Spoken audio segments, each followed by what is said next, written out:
¿Qué para acá? El tour era exactamente de 40 personas, una experiencia inolvidable. Yo recomiendo mucho este tipo de paseos, puesto que es muy seguro, aquí viajando con Juancho. Estamos entrando al Museo de los Menonitas. Sí. Y bueno, al final hay cafecito, para Ok, voy a tomar una foto. bienvenidos. Sí, adelante, bienvenidos. Bienvenidos. Donde guste tomar asiento. Aquí en este video nos dicen cuándo llegaron, qué año llegaron, cómo llegaron y la historia de los menonitas. Los gobernantes de aquel entonces comenzaron a buscar pioneros para ocupar las grandes áreas despobladas del país y abrir así nuevas regiones para el cultivo. Y para los menonitas, este tipo de trabajo no era nada nuevo. Entre 1530 y 1600, los menonitas que habitaban los Países Bajos comenzaron a ser perseguidos a causa de su fe y se vieron obligados a huir al este. Muchos de ellos emigraron hacia las tierras bajas del río Vístula, Gdańsk, Marienburg y Elbe, lo que hoy es Polonia. Entre 1540 y 1543, la ruptura de varios diques provocó graves inundaciones en aquella región, convirtiendo grandes extensiones de tierra en pantanos. Los menonitas, que llegaron tiempo después de estas inundaciones, contribuyeron grandemente en la construcción de nuevos diques y molinos de viento tipo holandés para drenar las tierras pantanosas en el delta del río Vístula en Gdańsk, Polonia. En consecuencia, estas zonas pantanosas se convirtieron en terreno fértil y productivo, lo que pronto llevó a la región a convertirse en un granero de Europa. Pero con el paso del tiempo, las nuevas autoridades prusianas ya no quisieron vender más tierras a los menonitas pacifistas, y estos tuvieron que buscar nuevas opciones donde asentarse en el este. En esa época, la zarina rusa Catalina II invitó a los menonitas y a otros colonos alemanes a establecerse en Rusia con el fin de hacer producir las tierras fértiles de Ucrania. Fue así como en 1788 un número considerable de menonitas salió de Gdańsk y Prusia y se dirigió a Rusia. Las zonas señaladas en el mapa muestran las colonias menonitas que se establecieron en Rusia entre 1789 y 1874. También aquí, una de las grandes contribuciones de los menonitas fue la agricultura, pues con su trabajo lograron volver sumamente fértiles las estepas vacías de Rusia. Sin embargo, entre 1871 y 1874, el zar Alejandro II anunció su intención de introducir el servicio militar obligatorio, frente a lo cual los menonitas, que desde sus orígenes han sido pacifistas, se sintieron amenazados. Entre 1874 y 1880, cerca de 18,000 menonitas abandonaron Rusia con dirección a América. Aproximadamente 10,000 de ellos se establecieron en Estados Unidos en Kansas, Nebraska, Dakota del Sur y Minnesota, mientras que el resto, es decir, 8,000 menonitas, eligió establecerse en Manitoba, Canadá. En Canadá, cada familia recibió un terreno de 160 acres a un bajo costo, y las colonias florecieron como lo habían hecho en Rusia hace 100 años. Los primeros poblados se establecieron en Manitoba, así como en las regiones de Hay-Osland y Roster, y posteriormente en los alrededores de Swift Current, una región que hoy forma parte de la provincia de Saskatchewan. En Canadá, los menonitas también contribuyeron a la producción del trigo. Sin embargo, apenas 50 años después del inicio de la colonización y al término de la Primera Guerra Mundial, los gobiernos de Manitoba y Saskatchewan establecieron leyes que prohibieron la enseñanza de la religión y establecieron la enseñanza obligatoria del inglés dentro de las escuelas públicas. Y una vez más, los menonitas se sintieron amenazados. Las consecuencias de esta nueva política fue el cierre de sus escuelas privadas, lo que para ellos representaba una violación de las promesas que previamente se había negociado con el gobierno de Canadá. Para los menonitas, era muy importante conservar el control sobre la educación de sus niños, y esta fue una de las razones por las cuales estuvieron dispuestos a migrar una vez más. Mientras buscaban otro país, supieron que México requería pioneros agrícolas y que muy probablemente los menonitas serían bienvenidos como colonizadores. Fue así como el 25 de enero de 1921, los delegados Klaas Heide, Cornelius Rempel y el pastor Julius Loven de Manitoba, el pastor Johan Lemke y Benjamin Gertsen de Hague y David Rempel de St. Corinth, Saskatchewan, viajaron en tren de Winnipeg a México con la tarea de explorar nuevas posibilidades de colonización en el país. Durante los 3 días que duró el viaje de Winnipeg hacia la ciudad fronteriza de Nogales, los delegados comenzaron a observar los drásticos cambios en el paisaje. Al cruzar la frontera de México, la delegación recibió su primera impresión del país. En el estado de Sonora se les habían ofrecido 120,000 acres de terreno, al precio de entre 60 y 70 centavos el acre, pero la tierra no les pareció adecuada para el cultivo. Visitaron también Nayarit, un estado donde se cultiva frijol, maíz, vegetales y naranjas sin necesidad de irrigación. Ahí se les ofrecieron 300,000 acres de tierra a $15 el acre. Tras un largo viaje por terrenos montañosos, los delegados llegaron a las vías del ferrocarril para continuar su viaje hacia la Ciudad de México, a donde llegaron el 16 de febrero del mismo año. Ahí presentaron ante las autoridades algunas de las condiciones previas que requerían para sentarse en México, y luego de algunas negociaciones, el 25 de febrero de 1921, el presidente Álvaro Obregón y el ministro de Agricultura firmaron un documento donde se consignaba la concesión de ciertos privilegios a los menonitas. Este documento les garantizaba la exención del servicio militar y del juramento, les dio plena libertad de practicar su religión y el derecho de aprender el alemán en sus propias escuelas. Se les garantizó el derecho de tener sus propias organizaciones. La puerta a México estaba abierta. Entonces, ya sin ningún impedimento, los delegados comenzaron a buscar nuevas tierras. Desde la capital, viajaron por ferrocarril al estado de Durango. En Durango, visitaron varias regiones y observaron a los campesinos mexicanos cultivar sus tierras. Visitaron el valle de Guatimapé, donde el espejo de agua del subsuelo está muy cerca de la superficie y donde hay grandes arbustos y manantiales que vierten sus aguas en los arroyos cercanos. En este valle, más adelante se formaría la primera colonia menonita del estado de Durango. Sin embargo, los delegados encontraron en el estado de Chihuahua lo que habían estado buscando. El Valle de Bustillos es una inmensa llanura rodeada de grandes montañas. El clima es templado y semidesértico, con un promedio de 400 milímetros de precipitación al año. Y cuando llueve, de la noche a la mañana, las llanuras resecas se convierten en un paisaje verde.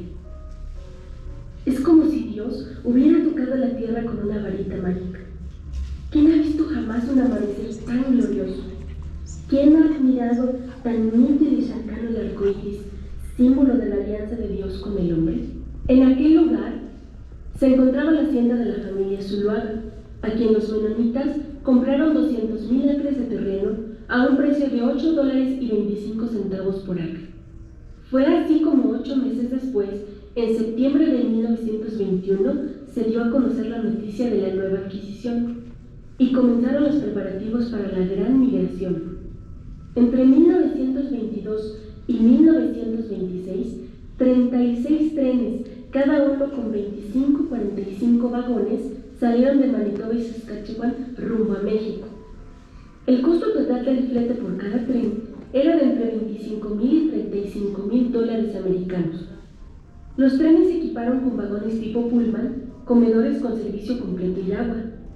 Algunos vagones se destinaron para el transporte de las herramientas, la madera, alambre de púas, caballos, ganado, aves y todo lo necesario para la vida doméstica.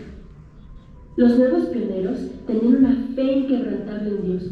Estaban seguros de que todo saldría bien, pero al principio el paisaje no resultó tan atractivo para los agricultores que habían vivido y crecido en las praderas canadienses. El primer tren salió de Plum Coulee, Manitoba, el 1 de marzo de 1922, y luego de una semana de viaje en la que atravesaron los estados de Kansas, Oklahoma y Texas, los primeros pioneros menonitas cruzaron la frontera de México el día 8 de marzo de 1922. El viaje continuó hasta San Antonio de los Arenales, donde el paisaje cambió de nuevo. En aquella época, San Antonio de los Arenales, lo que hoy es Ciudad Cuauhtémoc, no como las del viejo oeste, enclavada en la amplia llanura. 13 árboles rodeaban la estación. Un solo granero y unas cuantas casas de adobe eran las únicas construcciones. Sin demora, se descargaron los trenes y pronto la pequeña estación se transformó en un campamento animado. Los emigrantes menonitas, cuyos antepasados habían hecho un largo peregrinar de los Países Bajos pasando por Prusia, Rusia y Canadá, llegaban a este nuevo país con una gran fe en Dios y con la firme esperanza de que todo iba a salir bien. En este nuevo país, los menonitas no tuvieron que enfrentar pantanos como lo habían hecho sus antepasados en el delta del Vístula, donde muchos colonizadores pioneros habían muerto de paludismo. Pero los retos fueron diferentes. Ser pioneros en un nuevo país implica sacrificar, ser indicador de camino, preparador de camino, hacer camino. Ser pionero significa también arriesgar el propio yo, el propio bienestar, los propios intereses y hasta la propia vida por algo que está por encima de todo esto, por un gran objetivo, por una idea, por una fe en el futuro, pero no en el futuro propio, sino en el futuro de los hijos, de los descendientes, el futuro del pueblo y de la sociedad.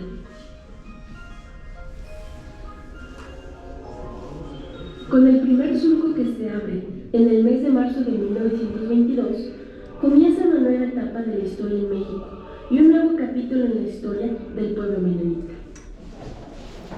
Aquí en esta parte una guía nos explicaba todo lo que nos estaban enseñando, cómo trabajaban, cómo cocinaban, cómo hacían los juguetes de los hijos, en fin, pero nos prohibían grabar, entonces solamente podíamos tomar fotos.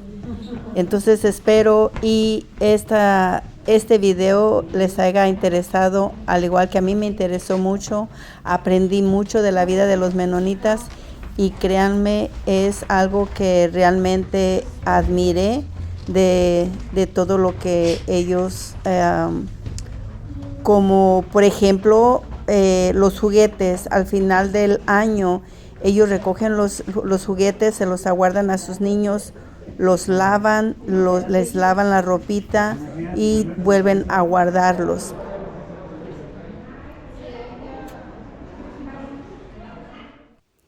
La vida de los menonitas es muy dura.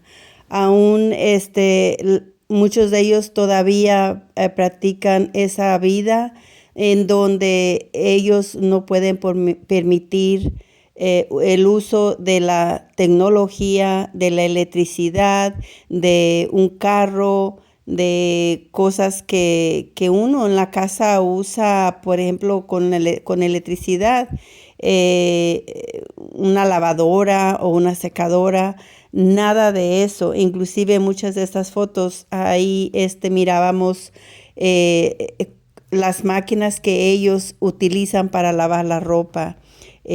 Los juguetes, por ejemplo, los hacían ellos con sus manos, la ropita, los juguetes, la mayoría de ellos eran de madera. Los animales usaban mucho los caballos para muchas cosas, para el trabajo de la tierra, para transportar cosas. Las carretas eran de metal, de madera. Bueno, me di cuenta de tantas cosas de la vida de los menonitas. Aprendí mucho.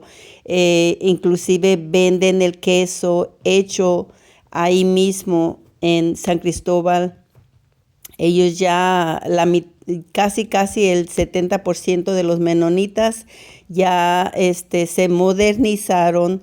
Ellos ya viven la vida como nosotros la vivimos, ya usan celulares, ya inclusive usan carros, cosas electrónicas.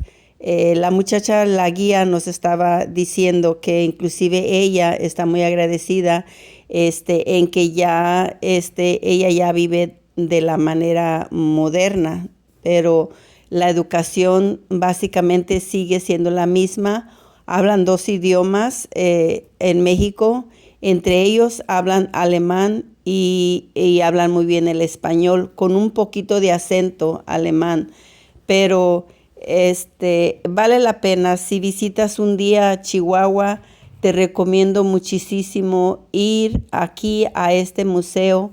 Conoce los menonitas, son unas personas muy amables, muy guapos y muy bonitas las mujeres, muy trabajadoras.